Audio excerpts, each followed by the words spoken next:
Il y a un gars qui écrit des bouquins qui est très connu, qui s'appelle Scott Meyers, qui a écrit un bouquin qui s'appelle Effective Modern C++, pour faire suivre au bouquin Effective C++.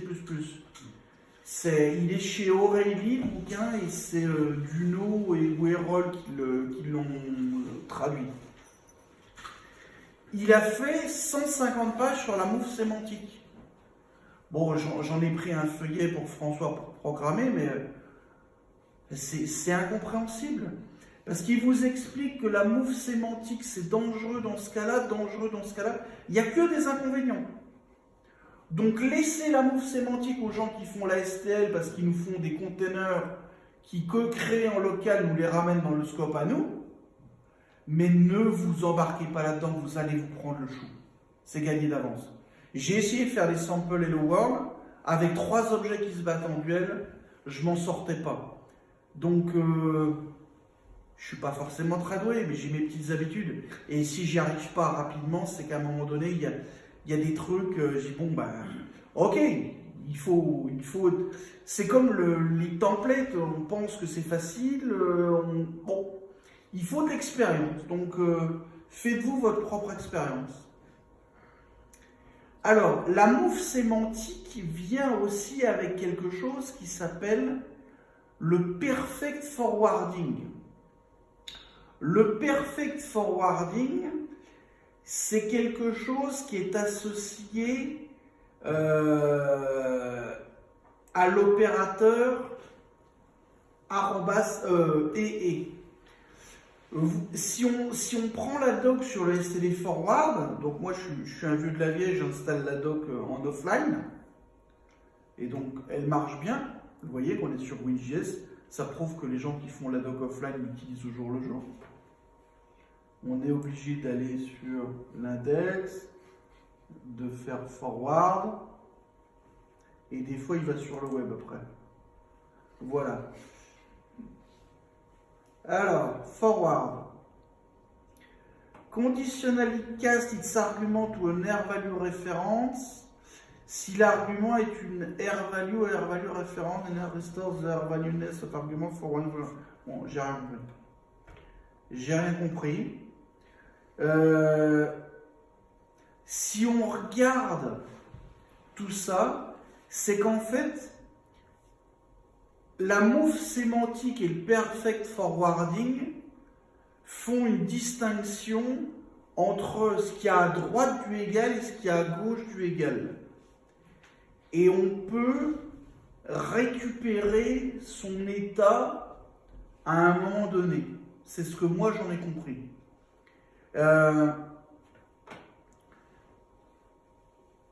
L'implémentation de la fonction swap, qui prend une variable temporaire, se fait comme ça. Vous utilisez le std-move à chaque fois que vous voulez remplacer votre valeur sur une référence. Donc, le std-move vous provoque le déplacement. Donc ça, c'est quelque chose qui est à peu près simple à comprendre. Donc, qui dit move sémantique dit namespace standard fonction move. Et si vous voulez utiliser le std forward, si là on fait un std move de x, on a dit que l'état de x devenait indéfini, comportement indéfini. Donc pour redonner un état à x, on va le caster avec un std forward. C'est-à-dire que c'est là qu'on dit que x égale std forward, on le caste en quelque chose et on lui met une nouvelle valeur. Bon. Il y a aussi, avec ce monde-là, donc comme je vous disais, dans la nouvelle forme orthodoxe des classes, il y a le constructeur de move. C'est-à-dire que le constructeur de move n'est pas un constructeur par copie, c'est un constructeur qui déplace l'état de l'objet que vous passez en paramètre. Et donc votre objet que vous avez en paramètre, il ne faut plus l'utiliser. Donc c'est ça fait partie d'un ensemble de choses sur lequel je vais passer très rapidement, mais je voulais vous en parler parce que c'est quelque chose d'assez complexe et je préfère mettre un warning là-dessus. Alors, dans ce chapitre 2, il y a aussi le auto. Donc le auto, c'est le var du C#, c'est ce qui nous permet de détecter à la compilation le type que va... Le compilateur va déterminer le type d'une variable par rapport aux fonctions qui lui sont utilisées dessus ou par rapport aux types qui sont derrière l'opérateur égal. Donc le make_pair va retourner quelque chose de style std_pair par rapport aux types qui sont là. Donc si je fais auto, automatiquement, si je mets mon curseur dessus, il me dit que c'est une struct std_pair unsigned int personne. Auto, c'est pas... c'est du statiquement typé. Hein. C'est le compilateur qui résout ça. Hein. C'est pas un type object du monde des langages managés. C'est pas un RTTI de tout en haut de Dieu le Père. Non, c'est vraiment un type... c'est vraiment c'est typé en dur. Il y a les tuples dans le C++ 17. Alors les tuples, c'est le truc fourre-tout. On fout ce qu'on veut dedans. Ça peut avoir son utilité.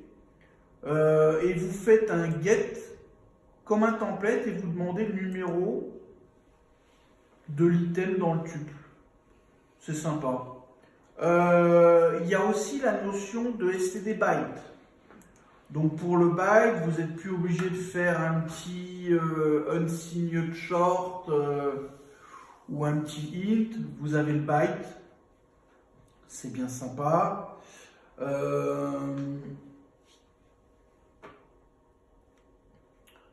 Alors, dans le chapitre 2, il y avait aussi la notion des smart pointers.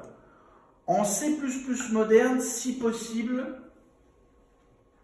on fait des smart pointers. Si vous avez un pointeur de base que vous devez allouer de la mémoire, vous devez l'utiliser et le releaser après l'utilisation, prenez l'unique pointer. Remplacez le new par makeUnique. Remplacez le new par makeUnique et le delete se fait automatiquement à la sortie du scope. Il est possible de faire un programme sans new, sans delete. Le unique est une utilisation très simple des pointeurs, mais il y a aussi le shared pointer qui peut être passé à droite et à gauche. Le unique pointer n'a pas l'opérateur égal, donc vous n'avez pas le droit d'affecter des unique pointers. Si vous devez passer vos datas dans des chaînes à droite à gauche, dans des classes, dans des fonctions et compagnie, il faut faire un shared pointer. Le shared pointer contient un compteur de référence. À chaque fois que l'opérateur égal est utilisé ou le constructeur par copie est utilisé, ce compteur de référence est incrémenté. Et dans le destructeur, il y a la décrémentation de ce compteur et quand c'est arrivé à 0, la mémoire est délétée. C'est pas un garbage collector, c'est un compteur de référence. C'est un compteur de propriété et d'utilisation de l'objet. Mais je dirais que c'est mieux qu'un garbage collector, parce que le garbage collector, il fait sa petite balayette dans son coin en arrière-plan, il passe avec plusieurs générations, des fois il passe la balayette, il met les objets dans un espèce de cache.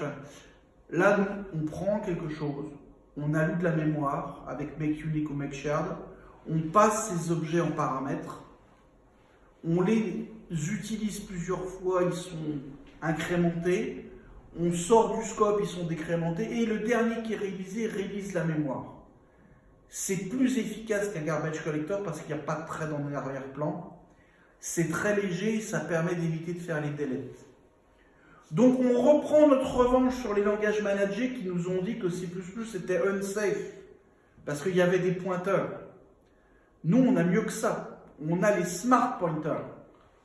Quand les gens des langages managés doivent faire du painvoke pour appeler des DL natives, pour ne citer que le monde C#, quand on leur dit qu'il y a un type qui s'appelle int.ptr et qu'il faut faire du Marshall as, ils sont perdus. Quand il faut passer une structure et qu'il faut allouer de la mémoire ou qu'il faut désallouer de la mémoire, ils ne savent pas si c'est le garbage collector, ils ne savent pas s'il faut appeler une routine de la classe Marshall. C'est la fuite. Nous, on n'a pas tout ça. On a le droit d'utiliser un pointeur oui qui ne sera jamais détruit. On a le droit de prendre un unique pointer, de faire un release dessus. On a le droit de prendre un shared pointer et de faire une copie en sauvage avec un weak pointer.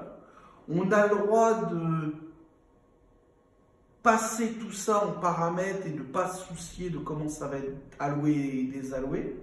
Le shared pointer possède même la possibilité de mettre un custom allocateur et un custom désallocateur. C'est-à-dire que si, au lieu de faire un new, il faut faire un new plus un init custom d'une librairie et que sur la désallocation, il faut faire un free, un close custom ou je ne sais pas quoi, vous pouvez utiliser le shared pointer comme infrastructure d'initialisation et de uninitialisation pour des objets partagés. C'est-à-dire que le make shared prend en paramètre deux fonctions qui sont par défaut le custom allocator qui est le new et le custom désallocator qui est le delete.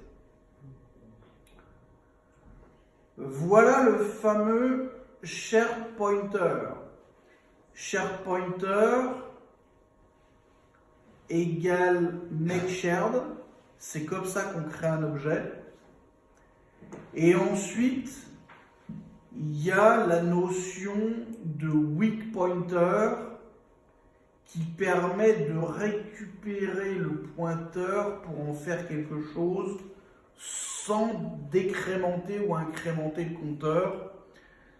De temps en temps, quand on passe dans l'ancien monde où il faut appeler des runtime du C qui a besoin de pointeurs, on fait un get, on prend un weak pointer, on fait un get dessus et on vient dans l'ancien monde.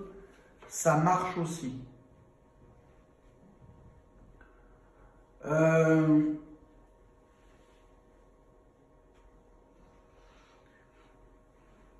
Dans la notion des collections, en C++ moderne, le vecteur est roi. Si on ne sait pas quoi utiliser comme collection, on ne prend pas une liste, on prend un vecteur. On peut aussi prendre un array si on vient du monde de l'embarqué, là où certaines petites plateformes interdisaient l'allocation de mémoire dynamique une fois que le programme était en cours d'exécution. Vous prenez un bloc array, un array de struct custom à vous, vous définissez 5000 entrées au démarrage du programme et vous jouez avec. C'est ce que font les jeux vidéo pour gober toute la mémoire disponible au moment où l'utilisateur lance son process. La machine vient d'être lancée, il y a 8 Go de RAM de libre, j'alloue les 8 Go de RAM et je me les garde. Et mon programme ne fait pas des new, j'ai une espèce de factory interne pour la gestion de la mémoire. Comme ça, j'ai gaulé toute la mémoire que le user avait au démarrage et je n'en laisse pour personne et je mets mes textures 3D dedans et c'est la fête.